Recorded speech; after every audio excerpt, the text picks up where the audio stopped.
والسلام على سيدنا محمد وعلى آله وأصحابه أجمعين.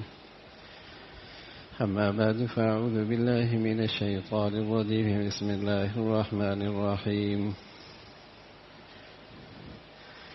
يا أيها الذين آمنوا اصبروا وصابروا ورابطوا واتقوا الله لعلكم تفلحون. صدق الله العظيم. اللهم صل على سيدنا محمد وعلى آل سيدنا محمد وبارك وسلم.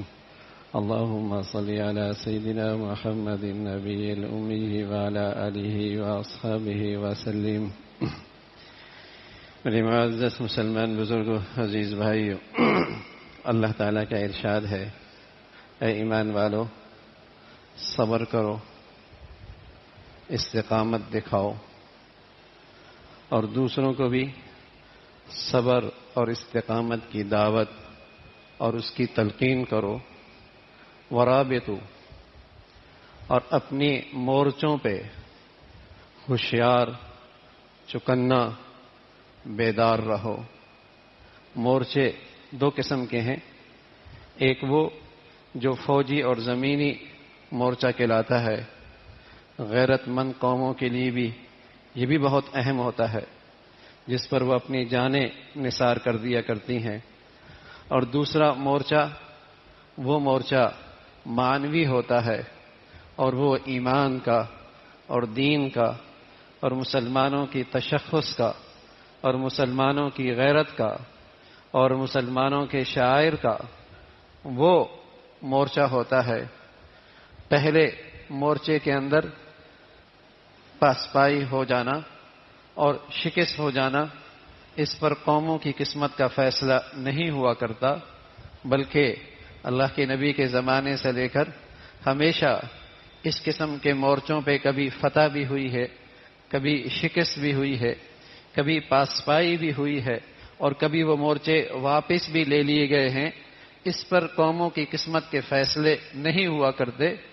اصل مورچہ وہ معنوی مورچہ ہے کہ جب یہ قوم اپنا تشخص، اپنے عقائد اور اپنے نظریات اور اپنی دینی شعائر اور اپنی دینی تہذیب سے دستبردار ہو جائے، یہ مورچہ ایسا ہے پھر صدیوں پر اس کی قسمت پہ مہر لگ جاتی. اس کی ذلت اور اس کی پستی کی، جسے کہیں کہ ہمیشہ کے لیے لکھ دیا جاتا ہے. تو اللہ تعالیٰ کا ارشاد ہے، ایمان والو، استقامت اختیار کرو اور ایک فضا بناؤ کہ لوگ استقامت کا مظاہرہ کریں. اور ورابطو، اپنی مورچوں پہ جمے رہو، ڈٹے رہو اور چکنا اور ہوشیار رہو، اور اللہ سے ڈرو تاکہ تم اپنے مقصد میں کامیاب ہو. تم اپنے مقصد میں کامیاب ہو. یہ ایک اللہ کا پیغام ہے.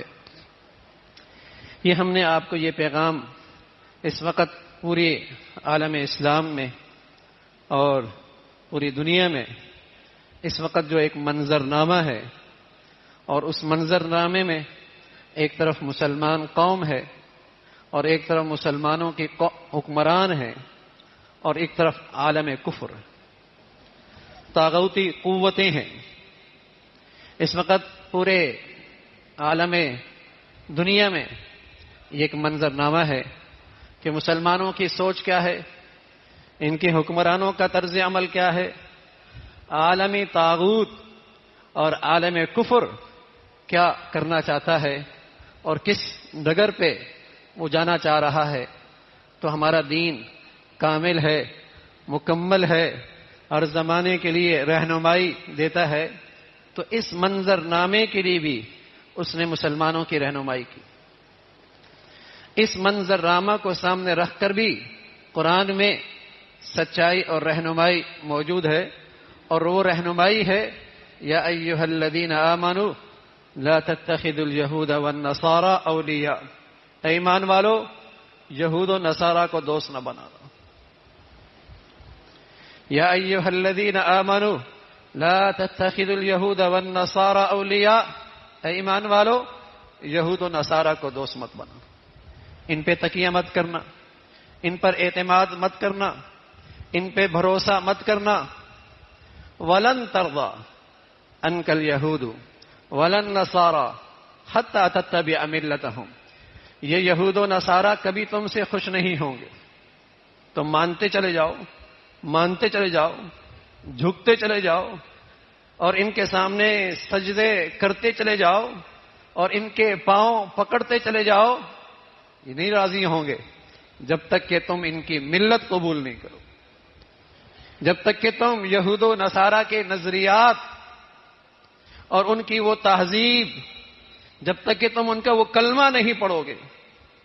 وَلَن تَرْضَىٰ عَنْكَ الْيَهُودُ وَلَا النَّصَارَىٰ حَتَّىٰ تَتَّبِعَ مِلَّتَهُمْ. یہ تم سے کبھی راضی نہیں ہوں. یہ قرآن مجید نے مسلمانوں کو رہتی دنیا تک یہ پیغام دیا ہے کہ ہمیشہ بیدار رہنا اور ہمیشہ ہوشیار رہنا. عالم کفر اور عالم طاغوت اسلامی دنیا میں اپنی تہذیب، اپنا ایجنڈا، اپنی تہذیب اور اپنا ایجنڈا اور اپنی گندگی پھیلانے کے لیے ہمیشہ اسلامی دنیا میں کٹ پتلیاں حکومتیں قائم کیا کرتا، کٹ پتلیاں حکومتیں قائم کیا کرتا اور بزدل، بے دین، بد کردار، کرپشن کی نے جسے کہیں کہ لپٹی ہوئی ہے حکمران مسلط کیا کرتا ہے اور ان کی سپورٹ کرتا ہے. اور ان کو مضبوط کرنے کے لیے پھر مسلمان ملکوں میں لہو لعب، کھیل کود، بے حیائی اور فحاشی اور بے دینی کو فروغ دیتا ہے تاکہ ان بر کردار حکمرانوں کو سپورٹ رہے. عالم کفر اسلامی دنیا میں اپنے ایجنڈے کے نفاذ کے لیے، اپنی گندی تہذیب کو فروغ دینے کے لیے اسلامی دنیا میں کٹ پتلیاں حکومتیں قائم کرتا اور ایسے حکمران کی سپورٹ ہوتی ہے اور اس کی سرپرستی ہوتی ہے جو بد کردار ہوتے، جو بے دین ہوتے. اس لیے کہ بے دین اور بد کردار بزدل ہوا کرتا، اس کو جکڑنا آسان ہے، اسے جھکانا آسان ہے. اور وہ بے دین ہوتا ہے، وہ منڈیوں میں بکتا ہے، وہ صرف پروٹوکول پہ بکتا ہے، وہ صرف اسٹیٹس پہ بکتا ہے، وہ چند ٹکوں کی مار ہوا کرتا ہے. اس کو دبانا آسان ہے، اسے جھکانا آسان ہے، اسے خوف زدہ کرنا آسان ہے، اس سے اپنا ایجنڈا پورا کرنا آسان ہوتا ہے. اور پھر یہ عالم کفر ان کے ساتھ مل کر اسلامی دنیا میں ماحول بناتا ہے لہو لعب کا، کھیل کود کا، غفلت کا اور بے دینی کا، بے حیائی اور فحاشی کا، تاکہ ان کے اس بے دینی کے اقتدار کو ہمیشہ سپورٹ رہے. آپ پوری اسلامی دنیا کا منظر دیکھ لیں، دو چند کے علاوہ آپ کو پچھلے ایک صدی میں آپ کو یہی منظر نظر آ رہا ہو. اور ان کے مسلط ہونے کا نتیجہ اسلامی ملکوں کی بنیادیں کھوکھلی ہو چکی، ان کی بد کرداری، ان کی غلط پالیسی، ان کی غلط گندی سیاست، ان کی عصبیت کے بول، ان کی مفاد پرستی اور اغراض کے تقریریں، انہوں نے ان ملکوں کی بنیادوں کو کھوکھلا کر رکھا. کہیں عصبیت ہے، کہیں لسانیت ہے، کہیں فرقہ واریت ہے، ہر جگہ مسلمان باہم دستے گریبان اور بے دینی کی انتہا، بے حیائی فحاشی کا وہ سیلاب جو مغرب سے آیا وہ پوری اسلامی دنیا میں اس وقت امڑ رہا. لہو لعب کا ایک تماشا، ایک نہ ختم ہونے والا سلسلہ، تاکہ یہ قومیں اسی غفلت میں رہیں، اسی غفلت میں رہیں. یہ طرز عمل اسلامی دنیا کے ساتھ ہے. پھر بھی اللہ اور اللہ کے رسول کی بات جب مسلمانوں کی کانوں میں پڑتی ہے، اللہ اور اللہ کے رسول کی بات جب اس مسلمان قوم کے دلوں میں جا کے ٹکراتی ہے تو ان کے اندر پھر بھی کچھ اسلامی جذبات موجود، کچھ اسلامی جذبات موجود ہیں۔ آپ دیکھیں گے اس وقت اسلامی دنیا کے حکمرانوں کا طرز عمل اور اس پر مسلمان قوموں کا غم و غصہ، اس پر مسلمان قوموں کا غم و غصہ، بلکہ میں تو یوں کہوں گا کہ کافروں میں بھی جن کے اندر کسی درجے بھی انسانیت ہے، کسی درجے کی بھی انسانیت، وہ بھی آج اس ظلم پر سڑکوں پہ ہیں، وہ بھی آج اس درندگی پر سڑکوں پر ہیں جن میں ذرا بھی انسانیت کا ذرہ بھی موجود ہے۔ لیکن دوسری طرف آپ حکمرانوں کا حال دیکھیں اور عالم کفر کی ایک سازش، آپ نے سنا ہوگا شاید ابراہیمی معاہدہ، یہ جو ٹرمپ 2017 میں اس نے ایک سازشی معاہدہ جاری کیا 2017 میں، اور اس کا ایک بڑا خطرناک پس منظر ہے۔ ویسے نام تو بہت اچھا ہے کہ مسلمان، یہودی، عیسائی سب ایک خاندان کے ہیں، سب ایک خاندان کے ہیں، نام بڑا اچھا ہے۔ ترکی الفیصل جو سعودیہ کا پرانا انٹیلیجنس کا ذمہ دار تھا، اگلے دن کہنے لگا الفاظ تو اچھے ہیں لیکن مراد بڑی خطرناک ہے، اس کی مراد بڑی خطرناک ہے، کیونکہ اسی معاہدے کے تحت وہ چاہتا ہے کہ پس پردہ عنوان کچھ اور دیا جائے لیکن اس کے ذریعے اسرائیل کو تحفظ دیا جائے، اور اسی کے نتیجے میں بحرین نے، متحدہ عرب امارات نے سب سے پہلے اسرائیل کو قبول کیا، سب سے پہلے اسے قبول کیا۔ اب یہ ٹرمپ کا دوسرا دورہ ہے اور اس کے پیش نظر وہی معاہدہ ہے۔ یہ جو اس نے 20 نکات پیش کیے ہیں، یہ نکات اسی معاہدے کی پیش خیمہ ہے، وہی اسرائیل کا تحفظ ہے کہ یہ حکمران اپنی قوموں سے ڈرتے ہیں، انہیں کچھ خوف ہے تو انہیں ابراہیمی معاہدے کے تحت لایا جائے اور اسرائیل کو تحفظ دیا جائے اور ایک سیاسی فائدہ اٹھایا جائے کہ چین مشرقی دنیا کی سب سے بڑی طاقت اٹھ کے آ رہی، کھڑی ہو رہی ہے، عربوں کو اور اسلامی دنیا کو ملا کر ایک بڑا بلاک بنا کر سیاسی طور پہ اپنا استحکام کا سامان کیا جائے۔ لیکن اس کا ایک بڑا نقصان، جس کی اسلامی عقائد میں بالکل گنجائش نہیں، دین اسلام میں جس کی بالکل اجازت نہیں، ایک طرف میں عرض کر رہا ہوں اسرائیل کی درندگی کا تحفظ،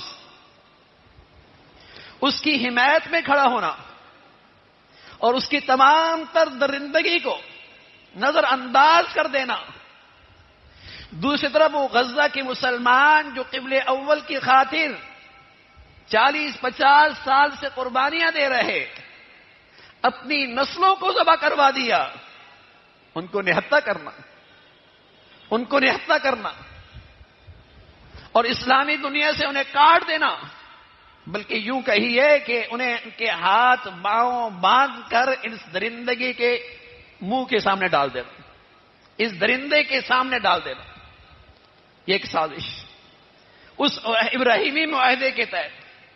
لیکن اس سے بھی اگلی بات، اس سے بھی اگلی بات، اس ابراہیمی معاہدے کے تحت 2017 سے پوری دنیا میں ایک علمی محنت بھی ہو رہی ہے اور جس میں یہ تاثر عام کیا جا رہا ہے کہ ہم سب ایک خاندان کے لوگ ہیں، سب ایک خاندان کے لوگ ہیں، تاکہ کفر اور اسلام کے جو درمیان میں اصول ہیں وہ سب مٹ جائے، حق اور باطل کا جو فرق ہے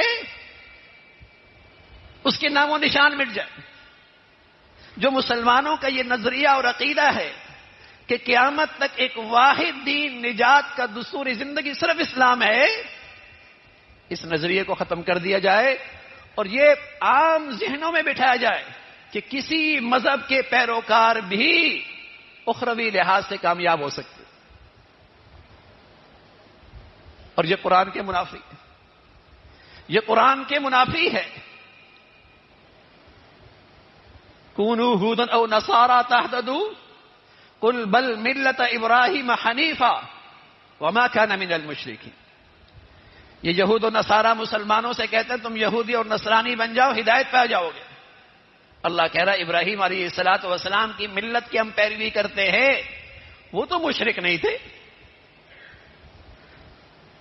ما کان ابراہیم یہودیا ولا نصرانیا، حضرت ابراہیم علیہ الصلوۃ والسلام نہ یہودی تھے نہ نصرانی، ولکن کان حنیفا مسلما، وہ تو سیدھے سادے مسلمان تھے۔ وما کان من المشرکین، وہ کبھی مشرکوں میں سے نہیں رہے۔ تو ان یہودیوں کا، ان عیسائیوں کا حضرت ابراہیم علیہ الصلوۃ والسلام کی ملت سے کیا تعلق؟ حضرت ابراہیم علیہ الصلوۃ والسلام خود کہتے ہیں قد كانت لكم اسوة حسنة في ابراہیم والذین معه اذ قالوا لقومهم انا براء منكم ومما تعبدون من دون الله كفرنا بكم وبدا بيننا وبينكم العداوة والبغضاء حتى تؤمنوا بالله وحده۔ ابراہیم علیہ الصلوۃ والسلام اور ان کے سچے ساتھیوں کی زندگی میں تمہارے لیے بڑا واضح زندگی کا نمونہ ہے۔ جب انہوں نے اپنے قوم سے کہا کہ تمہارا ہمارا کوئی تعلق نہیں، ہم تم سے بھی اور تمہارے ان نظریات سے بھی برات کا اعلان کرتے ہیں، اور تمہارے اور ہمارے درمیان دشمنی ہے اور بغض ہے، اور یہ اس وقت تک ہے جب تک کہ تم ایک اللہ پر ایمان نہ لے آؤ۔ ابراہیم علیہ الصلوۃ والسلام تو یوں کہا، لیکن میں عرض کر رہا ہوں میرے عزیزو، قرآن مجید کا یہ پیغام ہے ورابطو، مسلمانوں اپنی دینی مانوی سرحدوں کی حفاظت کرنا۔ فوجی سرحد، زمینی سرحد، اس کی شکست قوموں کی قسمت کے فیصلے نہیں ہوتے، اس جگہ پر تو شکست بھی ہوتی ہے، فتح بھی ہوتی ہے، کسی مورچے سے پاسبائی بھی ہوتی ہے، واپس بھی لے لیا جاتا ہے، لیکن جب قومیں اپنے عقائد سے، اپنے تشخص سے، اپنے دین سے، اپنے سچائی سے، اسلامی شعائر سے دستبردار ہو جایا کرتی ہیں، پھر ان قوموں کی قسمت کا پر مہر لگ جاتی ہے، اور یہ پھر سلسلہ صدیوں تک رہتا ہے۔ ان کی پستی اور ذلت پر ہمیشہ کے لیے مہر لگ جاتی، اس لیے چکنا رہنا۔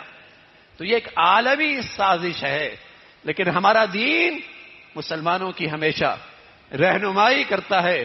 اللہ کرے ہمیں قرآن سے اور دین سے صحیح رہنمائی حاصل کرنے کی توفیق ہو، باقی دیگر مذاہب کے ساتھ بقائے امن کے لیے، تمام مذاہب کے ساتھ امن کی بقا کے لیے اور آپس کی سلامتی کے لیے، بشرطیے کہ اس کے اصول انصاف پر مبنی، بشرطیے کہ اس کے اصول عدل پر مبنی ہوں، اسلام اس کی حوصلہ افزائی کرتا ہے، ہمارا دین اس کا خیر مقدم کرتا ہے۔